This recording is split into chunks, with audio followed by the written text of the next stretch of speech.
প্রথমে আমি ক্ষমা চেয়ে নিচ্ছি, তারপরে একটা কথা বলছি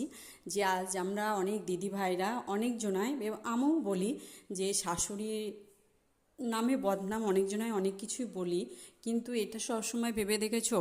শাশুড়ি, আজ আমরা বৌমা আছি, কালকে কিন্তু শাশুড়ি হব, কিন্তু কালকেই কি আমরা আমাদের ছেলের বউ এসেও কিন্তু ঠিক এই রকম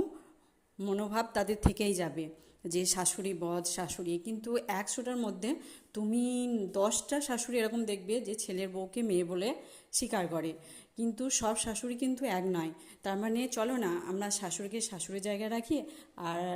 মাকে মায়ের জায়গায় রাখি, আর বউ বউয়ের মতো থাকি, কারণ শাশুড়ি তো শাশুড়ি হয় তাই না, আর বউ তো বউই হয়। কারণ সবসময় ভাববে যে এক হাতে তালি বাজে না,